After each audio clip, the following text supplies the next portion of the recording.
Welcome to the Cemoh Marketing Podcast, where we interview business owners, leaders, or marketing professionals to find out their lessons and stories for success. So welcome to the Cemoh Marketing Podcast. Jaclyn Curtis, how are you today? I'm doing very well, Simon. How are you? Good. Very good. You are in the, I don't know whether it's sunny or it might actually be very cold and snowy, but you're in Detroit, aren't you? Yes, and it is cold and still snowy, unfortunately. Beautiful sunshine here, and I'm sorry about that, but it's okay. I'll maybe see the sunlight streaming in the window there. But you are so okay. So let's first of all find out who you are. You're the COO of Bant.io. That's BANT.io. You're also involved in Zopto. So give me a quick overview. Give me your the elevator picture of those two products. Yeah, so Zopto is a LinkedIn automation platform that helps people basically reach out to their prospects on LinkedIn at scale. And that is a DIY platform, although we do also offer a managed service with appointment setting for those that need it. And then Bant is an all-in-one, end-to-end B2B sales and marketing acceleration platform. And on Bant, that is fully managed service. So we do everything from the setup, implementation, analysis, strategy, and all of that is included. And on the Bant side of things, we're doing email outreach, social outreach, retargeting, PPC campaigns, and we also offer a sales chatbot. Give me an example of, give me some numbers around that. Obviously, you guys have been going for a while, but how many customers are you guys dealing with? You've obviously achieved a fair bit of growth in the past few years, but where are you at the moment? Numbers of staff or numbers of customers? Whatever you can give us in terms of metrics. To date, we just actually recently put together an infographic, and in consolidating that data, we've ran altogether about 15,000 campaigns at Bant. Awesome. Our team has now grown to somewhere around 35 people and growing. We actually have about 5 people that we're probably going to be starting in the month of March full time, more in the pipeline. We just had 2 new hires start, so really accelerating things on the Bant side. On the Zopto side, very similarly, I don't have the number of customers off the top of my head because we do have a lot of our, we do white label this solution for agencies, like marketing agencies, and we have a lot of sub accounts. And we also offer a white label and a white label, so it gets a little convoluted on that end. But on that team, we also have somewhere around 25 team members as well. Right. So they're all in the same office, the 2 teams, or do you keep them apart, away from each other? Or? So it is 2 separate companies, and but not in the same office. We're a fully distributed company, and we have I want to say that we're in like 15 different time zones between all of our team members, between North America and Europe. Okay. And your role as COO, how long have you? Talk us about how you got to where you are. Did you come in the bottom of the company and work your way up, or did you come from another company? What was it? What's the story sort of behind your rise to COO? Yeah, so I started at Bant back in 2018 as an account manager, and I was one of 3 that were hired. The other 2 didn't really last, and I just stuck around. The team was still very small at the time, but we had real significant growth when I first started, so I managed all of the accounts at that time. And then I got pregnant with my 3rd child, and we needed to start bringing on some other team members to help support while I was going to be out of the office. And so then when that happened, the team just started growing. We started growing more customers, and the company just started growing overall on both sides. So, once that happened, I started taking on more responsibilities because now we had other team members that needed training. We had more operational needs, that type of thing. So, from there, it just kind of spiraled from an account manager position to chief operating officer. Yeah. Well done, and that's awesome. They obviously saw your talents and thought it would be better utilized leading the company. So any more plans for any more children, or is 3? Are you done and dusted at 3? Three and done. I got 2, and I can't even imagine doing a 3rd. I'd be like, brave people. So let's just talk. We'll talk about BANT in a second. I just want to talk about LinkedIn. Obviously, part of what you guys do, and obviously there's other social channels and stuff like that, but certainly part of what Zopto do is focus around LinkedIn. LinkedIn has seen kind of growth and evolution in, perhaps I would say, maybe the past 3 to 5 years. And this is going to be a really broad question, but why is LinkedIn, or why do you perceive LinkedIn to be so important from a business perspective? Yeah, I mean, there's no doubt that LinkedIn is the largest platform and network of professionals that exists. People are on LinkedIn regularly. They're constantly looking to network with individuals that, can serve them. And because of that, it's just a really great channel for people to connect, try to understand what everyone's business needs are. And generally, I think overall, in terms of our experience, in engaging with our prospects, engaging with partners, just across the board, it generally feels like a very supportive network too. Like everyone's looking to kind of help out everybody else, make those connections.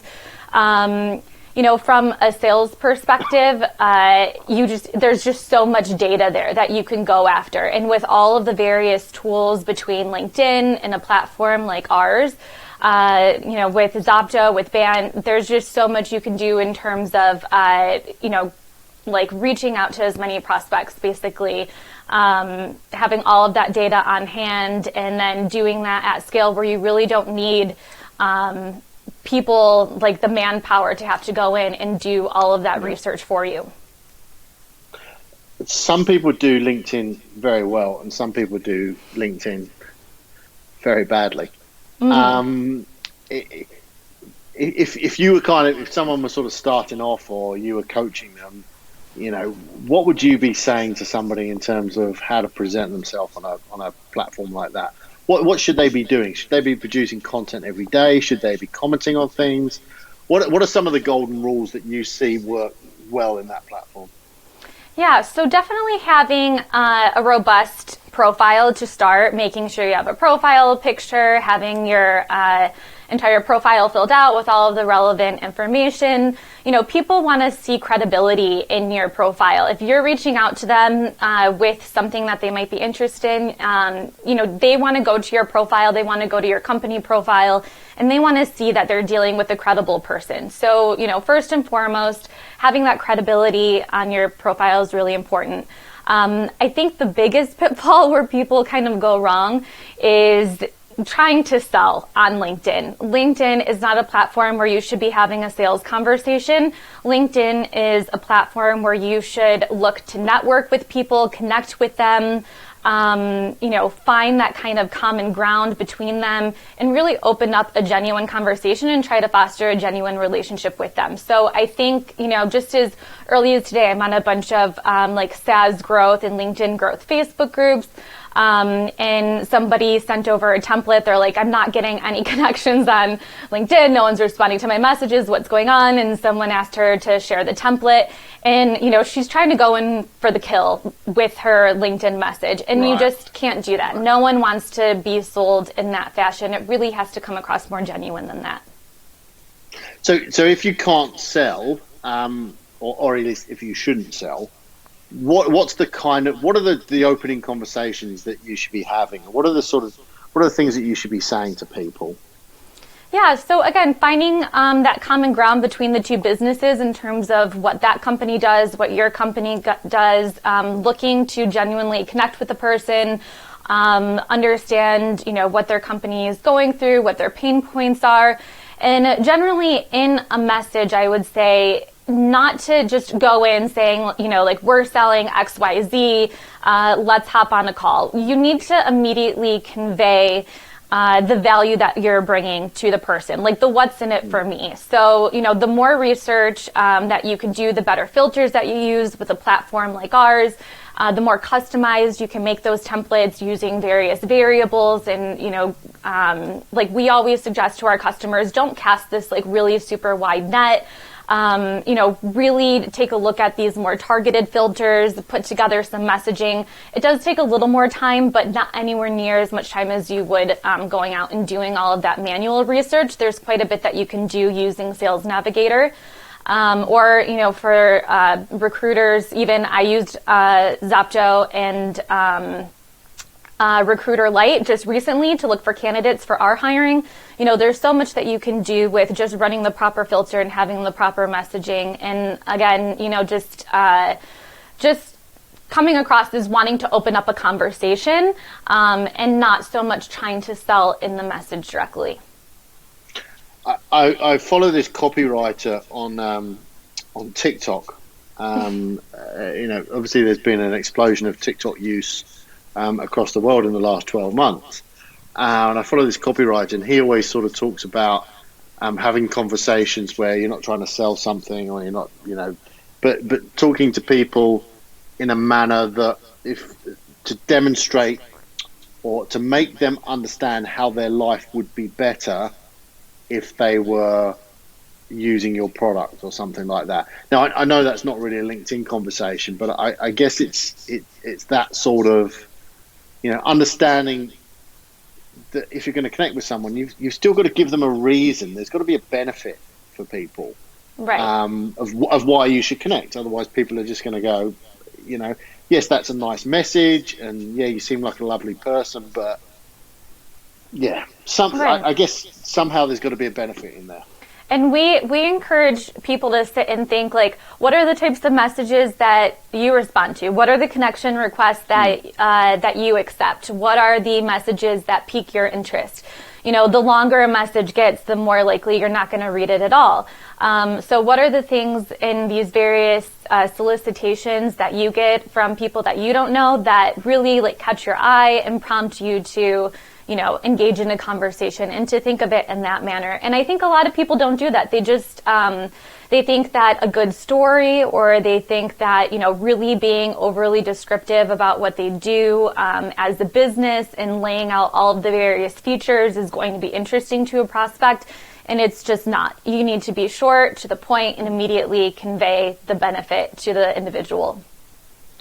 It's funny, as we'll talk about the volume of stuff that comes through LinkedIn in a second, but I've had an email, an outreach email, that probably came to me about 3 days ago from a web development company. And we were running a job on Seek looking for web developers. They've reached out, they've worked out who I am, found me on LinkedIn, sent an email out, or sent a LinkedIn message to me. And it was probably took for the third message for me to respond. And basically because they kept offering to build a website for me for free. and I guess probably the first time I was like, when someone offers you something free like that, I'd imagine you'd feel the same as well. Your first reaction is, there's a catch here. Something's, what am I going to get here? Am I going to get a Wix website, or that's a template with someone's changed the logo or stuff like that? But I guess I don't know why I suddenly changed tune and decided to start talking to them after the third one. But I guess there's an element of consistency or persistence that's important with using your platforms, is you can't necessarily give up after the first attempt at engagement. Yeah. No, that's exactly true. You don't want to harass people, so we do generally suggest that, you cease contacting them after like your third or fourth message. We pulled the data. I don't have the number off top of mind, but after the third message, we do start to see like a major drop off in responses to like fourth, fifth, sixth. Yeah. But that third really seems to be a sweet spot. So we're still seeing significant responses between the first message, second message, and third message. Same goes for email too. So generally we say, make sure that you're sending those 3 messages, and you also don't know, so you happen to see all of the emails or messages that person sent you. But a lot of instances, people aren't even seeing that first email or message. They, might be out of the office. They might be really busy. Maybe they clicked on it and, then it moved into red and they never got back to it because it's not something they were looking for. So, even from that standpoint, like you really need to go in and reinforce, your messages with a second and a third step. And, that reinforces the brand. You're putting yourself in front of them time and time again. Like you said, that there's that persistence level. But, again, you don't want to harass people. So you do want to cut it off at some point. Yeah. Should there be an offer? I mean, I know you said you're not supposed to be selling straight away, but should there be some sort of carrot? Because And I guess this is the difference between email and LinkedIn. Whereas LinkedIn, you can make a connection and you don't necessarily need to follow up straight away. You could wait a week or 2 weeks or something like that. Whereas email, you kind of, once they've opened it, I guess you've got to kind of strike while the iron's hot with an email versus LinkedIn. And I sort of feel that perhaps in one or the other, or maybe both, there ought to be some sort of carrot that makes it worth talking to. Or do you find simply do you want to catch up for coffee, or, do you want to have a chat about your business? What sort of works best, do you reckon? I think that it just depends on the business. Some businesses don't really have a carrot that they can offer. So, just saying, let's catch up for coffee. I'd love to learn more about your business or get your advice on something, might be a good start. Some businesses, let's say like an SEO agency, they might be able to run free audits on your website or something like that. And so that might be something that you do want to offer. You can put that in the first message, or you could send out the first 2 messages, more generic, like let's hop on a call. And then, on that last one is generally where we suggest is a last ditch effort. If nothing else kind of worked in the first 2, they're not interested, go in with whatever freebie you have to see if that sparks their interest. Do you still get messages?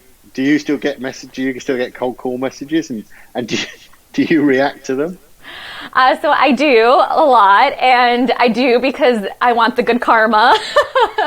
But some of them are good. I had one just today from gong.io, and hers was really interesting. Hers didn't seem to be an automated message because it did really relate to a lot on my profile. But it was short, sweet, to the point, and it was actually something that we were looking into at the time. So, I had replied to her. I had one a few weeks ago that they were offering to send me pizza for a call together. And I actually didn't have a need for what they were doing at the time, but I'll tell you what, it caught my eye and I did respond, and I will not forget that company, should I ever have a need for their business. Funny you should say that. I did a strategy session, not last week, week before that, with a company based on the Gold Coast here, DAP Media. DAP Media do big display screens, like, shopping centre, big, the sort of thing that you see with, like, they're either massive screens or they're, like the digital signage and digital signage. That's where I was going. Thank you. Yeah.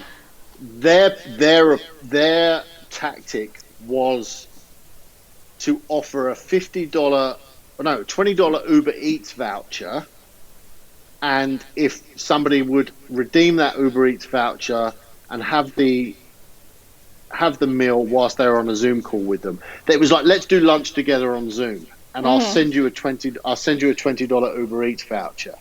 And I mean, this was me doing a strategy for someone else, and they were teaching me things, and I'm like, that's quite. Honestly, I was like, that's a great idea. And I'd be just like, so many people are just going to take it up just for the free $20 Uber Eats voucher. Like, right. I'll spend an hour on a Zoom chat for a free lunch. Absolutely. Especially if I don't have to leave the office. But your pizza one and Uber Eats, it's kind of appealing to the base requirements of us as humans. Going, I need something to eat. So these people are going to give me something. Right. And it's like, I feel like in that instance also what it conveyed to me, because they said that they would coordinate the pizza and everything, like have it delivered at the time that we were going to meet.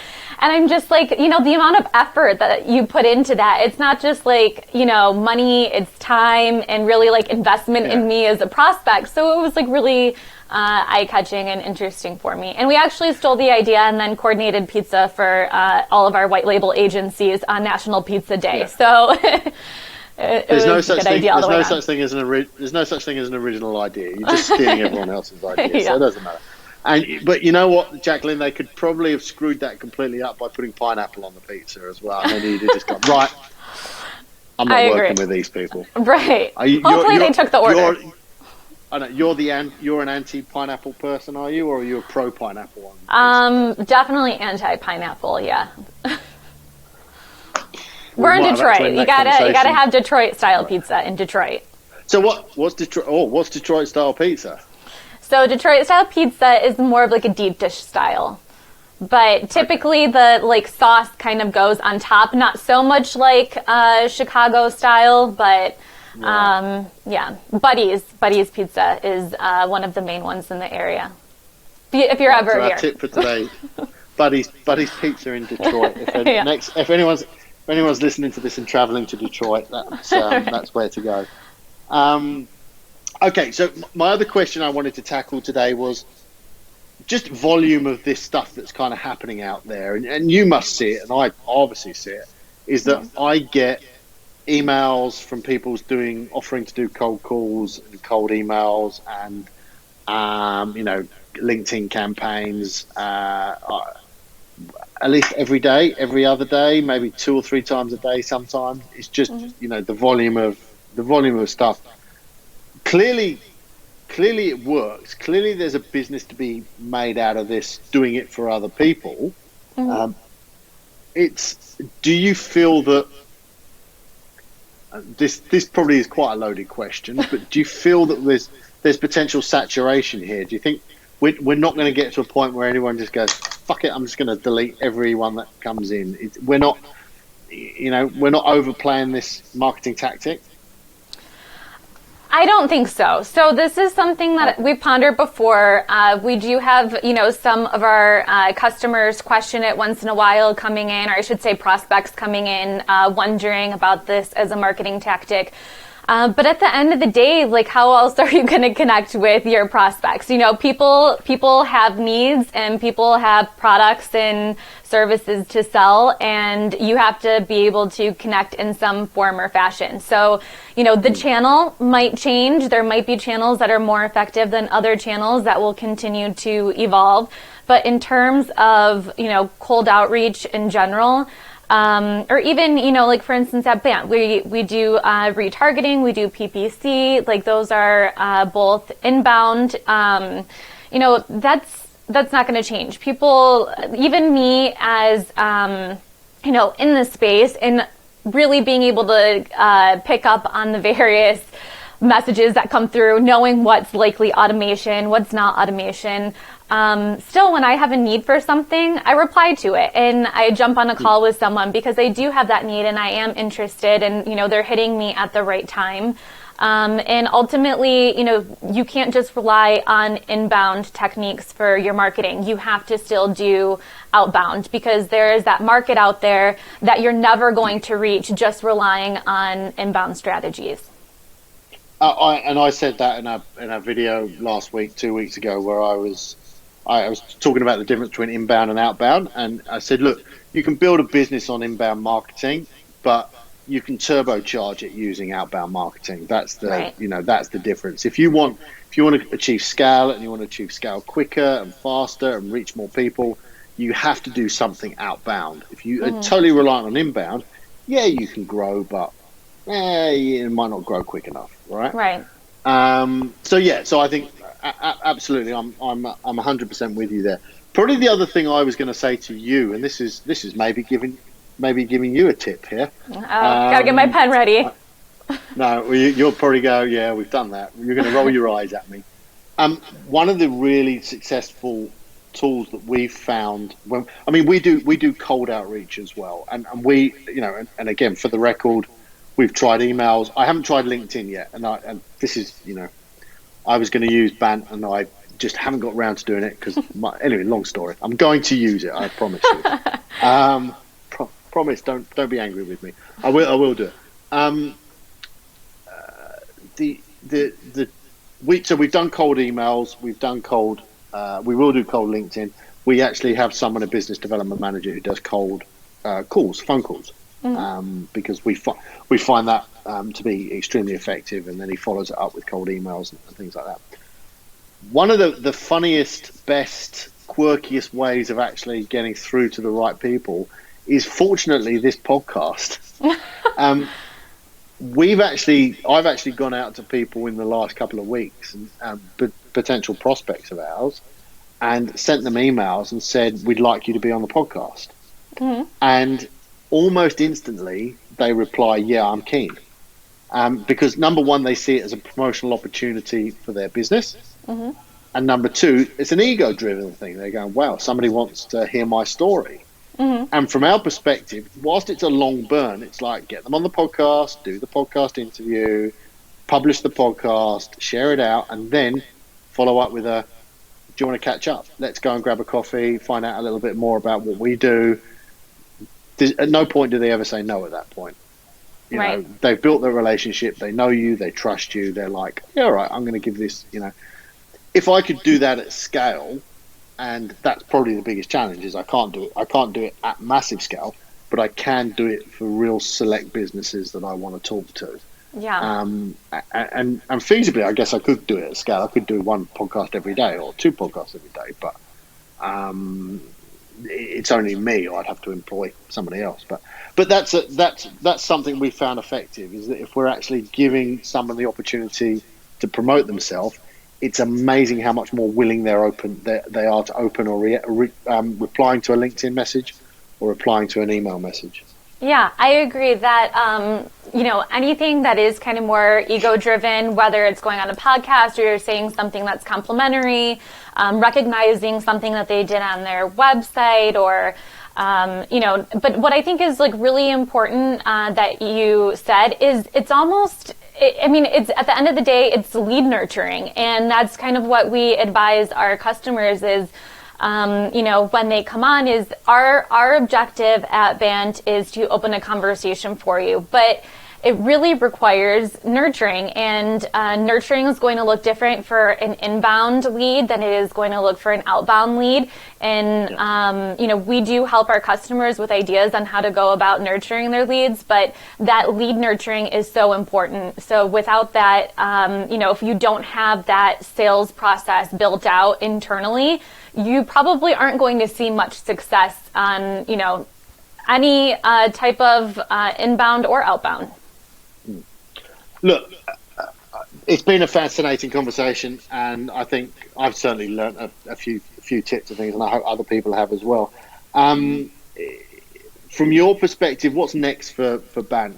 Obviously, growth. Is there new features, new things coming on top of it? What's the plan for 2021 for you guys? Yeah, so one of the things that we're really looking to do is, right now it's a multi-channel platform. But we're really looking to turn that into an omni-channel platform so that all of the different modules between email, LinkedIn, PPC, retargeting, the chatbot all speak to each other. So that's something that we're really targeting to do this year. And then we're also currently soliciting our customers, web visitors, etc., because we are exploring the idea of also integrating a CRM so that you can manage not just generate the leads on our platform, but also manage and nurture all of your leads on the platform as well. So, and honestly, you have just read my mind, because that was the thing I was just writing down there is CRM. Do you guys use a CRM? I'm just interested from a technology stack from your perspective. What do you guys use to manage your business? So we use HubSpot currently. Okay. Cool. And it's worked really well for us. One of the things though is that it's not self-feeding. And it is more expensive. It's a pretty expensive platform. We use it for both of our companies. Yeah. It's not cheap. And for our market, which is, small to medium-sized businesses, solo entrepreneurs, it can be priced out of their market. So being able to provide something, within our platform that not only serves as their CRM at either included in the cost or not much more, and then also self-feeds that with the leads that they need, we think is a real, end-to-end win. Look, anyone I've seen using HubSpot loves HubSpot, but you're right, it's not a cheap platform. I think there is a free version, but I don't know how far that free version actually goes. Again, from our perspective, we use ActiveCampaign because we found that pretty much has most of the features that HubSpot has, but is a fraction of the price. Interestingly, again, from our cold lead generation system, we actually built a web scraper. So it actually pulls data out of not LinkedIn, another platform, and a job platform. It then dumps all that data into a Google Doc once every day, into a Google Sheet. And then from that Google Sheet, it dumps it into ClickUp. I don't know if you've seen ClickUp at all. Yep. Mm-hmm. Which is task management, project management, CRM-ish. Yes. We evaluated that for our needs. Yes, yeah, and we find that quite good for us. And then all of those leads come in every day and are assigned to the BDM, and that's all done completely automatically. Yeah. And we obviously pay to have that software built and those kind of things. But I guess my last question to you today would be, and this is one of those kind of obvious answers, but where you can streamline this kind of stuff and automate this stuff, it kind of makes the whole thing so much easier, doesn't it? Yeah, we love automation. Automation is our friend. We have so much automation. Our head of growth, Steven, he's like a Zapier guru, and he sets up all of our automations. Our platforms are obviously automation platforms in and of themselves, but we also integrate with other platforms through Zapier. So, I really think that it's the wave of the future. We're always looking to find ways to cut corners as individuals, cut costs, to save time. And, that's kind of what our focus is on as an organization, is how can we help businesses solve real problems? And automation is one of the main ways that you can do that. Awesome. Jaclyn, thank you very much for your time today in snowy, cold Detroit. I guess my last question is, if anyone's interested in either talking to you directly or you're on LinkedIn, you're not hard to find on LinkedIn. But if they wanted to reach out to you, is that the best place to do that? Yep, I am fully hands-on with all of the emails that come in from prospects and everyone. So definitely, if anyone's interested in BANT, please feel free to reach out to me on LinkedIn or email. Awesome. Thank you very much for your time. It's been fantastic having you on the show, and good luck for the rest of 2021. Thank you too, Simon. It was a pleasure.